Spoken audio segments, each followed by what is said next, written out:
دین کی معلومات کے لیے چینل کو سبسکرائب کریں۔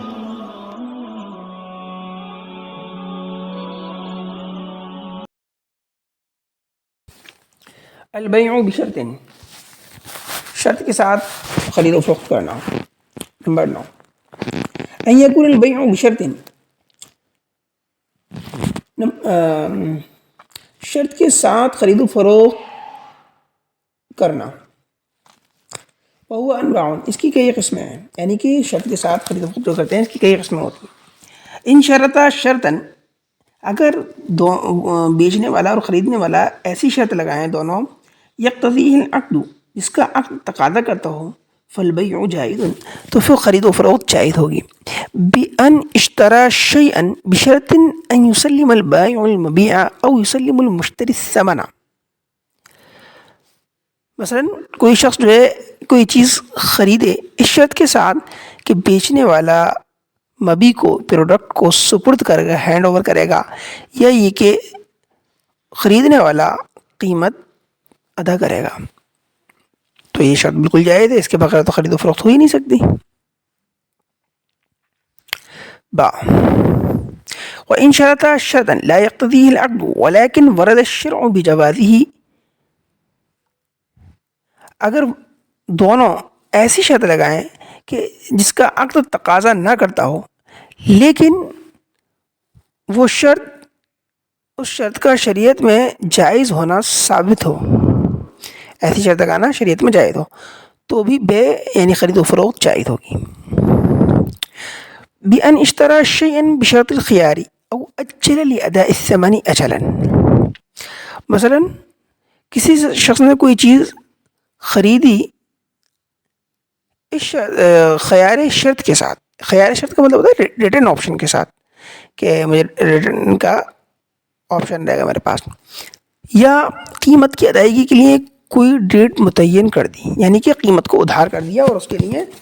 ایک ڈیٹ متعین کر دی کہ اتنی ڈیٹ میں قیمت ادا کر دوں گا، تو یہ خرید و فروخت جائز ہے۔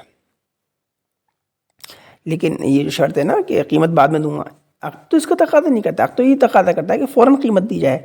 لیکن ادھار کرنا بھی جائز ہے۔ جی، وإن شرطا شرطا لا يقتضيه العقد ولم يرد الشرع بجوازه لكنه يلائم العقد ويوافقه، وذلك نحو أن يشتري شيئا بشرط أن يعطي البائع كفيلا أو رهنا بالثمن فهذا على وجهين۔ اگر دونوں ایسی شرط لگائیں کہ عقد اس کا تقاضا نہ کرتا ہو اور نہ ہی شریعت میں اس کا جائز ہونا ثابت ہو، لیکن وہ عقد کے موافق و مناسب ہو، مثلا کوئی شخص جو ہے کوئی چیز خریدے اس شرط کے ساتھ کہ بیچنے والا کوئی گارنٹر دے، یا یہ کہ قیمت کے بدلے کوئی چیز گروی رکھے، تو اس کی دو قسمیں ہیں۔ الاول، پہلی قسم یہ ہے ان یکون الکفیل او الرہن معلوما بالاشارۃ فالبیع جائز مع هذا الشرط،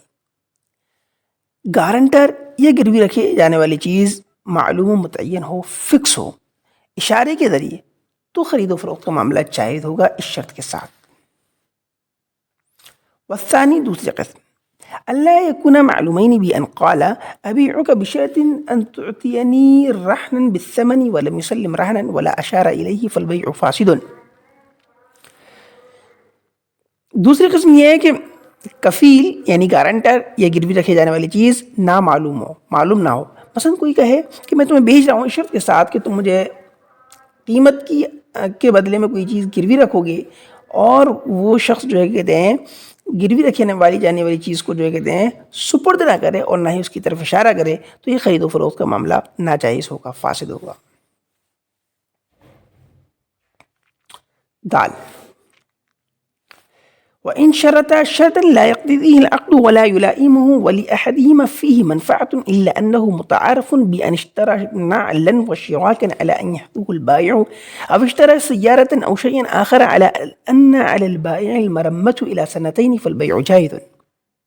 اگر دونوں ایسی شرط لگائیں جس کا عقد تقاضا نہ کرتا ہو اور نہ ہی وہ عقد کے مناسب ہو، لیکن کسی ایک پارٹی کی اس میں منفعت ہو، فائدہ ہو، اور وہ شرط جو ہے سوسائٹی میں متعارف ہو، یعنی اس کا چلن ہو. مثلا کوئی شخص جو ہے کوئی جوتا خریدے اور تسمہ خریدے اس شرط کے ساتھ کہ بیچنے والا اس کو جڑ کر دے گا، یا کہ کوئی کار خریدے یا کوئی دوسری چیز خریدے اس شرط کے ساتھ کہ بیچنے والے پر 2 سال تک اس کی مرمت کرنا ہوگا، اس کی سروس کرنا ہوگا، تو بے جائز ہے. جس سے ہوتا ہے نا کہ 1 سال کی گارنٹی، 2 سال کی گارنٹی، 1 سال مطلب 2 سال تک جو ہے سروس فری، وہ مطلب ہے اس کا. تو اس شرط کے ساتھ میں جائز ہے کیونکہ یہ شرط جو ہے اس شرط کا چلن ہے اور اس کے اندر جو خریدنے والے کی منفعت ہے، بیچنے والے کی منفعت ہے، اس کی وجہ سے جو ہے زیادہ آتے ہیں اور چیز زیادہ بکتی ہے. ہاں. وَإِن شَرَطَ شَرْطًا لَا يَقْتَضِيهِ الْعَقْدُ وَلَا يُلَائِمُهُ وَلَا يَتَعَارَفُهُ النَّاسُ وَفِيهِ مَنْفَعَةٌ لِأَحَدِ الْعَاقِدَيْنِ فَالْبَيْعُ فَاسِدٌ. اگر دونوں پارٹی ایسی شرط لگائیں کہ جس کا عقد تقاضا نہ کرتا ہو، نہ ہی عقد کے وہ موافق ہو، کانٹریکٹ میں موافق ہو، اور لوگوں میں اس کا چلن بھی نہ ہو، اور اس میں دونوں پارٹیوں میں سے کسی ایک کا فائدہ ہو، تو یہ خرید و فروخت کا معاملہ فاسد ہے، ناجائز ہے، چلن نہ ہونے کی وجہ سے. بِأَنِ اشْتَرَى حِنْطَةً عَلَىٰ أَنْ يَتْنَهَهُ الْبَائِعُ أَوْ اشْتَرَى ثَوْبًا عَلَىٰ أَنْ يُقِيتَهُ الْبَائِعُ أَوْ اشْتَرَى حِنْطَةً عَلَىٰ أَنْ يَتْرُكَهَا فِي دَارِ الْبَائِعِ شَهْرًا وَنَحْوَ ذَلِكَ فَالْبَيْعُ فَاسِدٌ. مثلا کسی شخص نے گیہوں خریدے اس شرط کے ساتھ کہ بیچنے والا اس کو پیس کر دے گا، یا کسی نے کپڑا خریدا اس شرط کے ساتھ کہ بیچنے والا اس کو سی کر دے گا، یا یہ کہ کسی نے گیہوں خریدے اس شرط کے ساتھ کہ وہ اس کو بیچنے والے کے گھر میں چھوڑے رکھے گا 1 مہینے تک، یا اس طرح کی کوئی شرط لگائی، تو یہ خرید و فروخت کا معاملہ فاسد ہوگا، ناجائز ہوگا. کیونکہ ان سب شرطوں کا جو ہے کہتے ہیں چلن نہیں. یہاں اگر ان کا بھی چلن ہو جائے تو وہ یہ شرطیں بھی جائز ہو جائیں گی.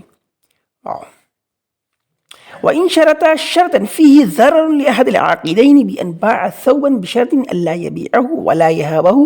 فَفِيهِ خِلَافٌ وَالصَّحِيحُ أَنَّ الشَّرْطَ بَاطِلٌ وَالْبَيْعُ جَائِزٌ. اگر دونوں پارٹی ایسی شرط لگائیں جس میں دونوں پارٹیوں میں سے کسی ایک کا نقصان ہو، مثلا اس طور پر کوئی شخص کپڑے کو بیچے اس شرط کے ساتھ کہ خریدنے والا اس کو نہیں بیچے گا آگے، اور نہ ہی اس کو کسی کو گفٹ کرے گا، تو اس میں علماء کا اختلاف ہے. اور صحیح بات یہ ہے کہ ایسی لگائی گئی شرط باطل ہوگی اور خرید و فروخت کا معاملہ جائز ہوگا. یعنی کوئی اگر اس شرط کے ساتھ میں بیچ رہا ہے کہ میں یہ چیز تو آپ کو بیچ رہا ہوں، یا آپ کسی دوسرے کو نہیں بیچو گے، خریدنے والے کے لیے اس چیز کا خریدنا جائز ہے، لیکن وہ جو شرط لگا رہا ہے اس شرط پہ عمل کرنا اس کے لیے ضروری نہیں ہے. اس کی شرط باطل ہوگی، شرط کا کوئی اعتبار نہیں ہوگا، کیونکہ عقد اس کا تقاضا نہیں کرتا، اس میں جو ہے خریدنے والے کا نقصان ہے.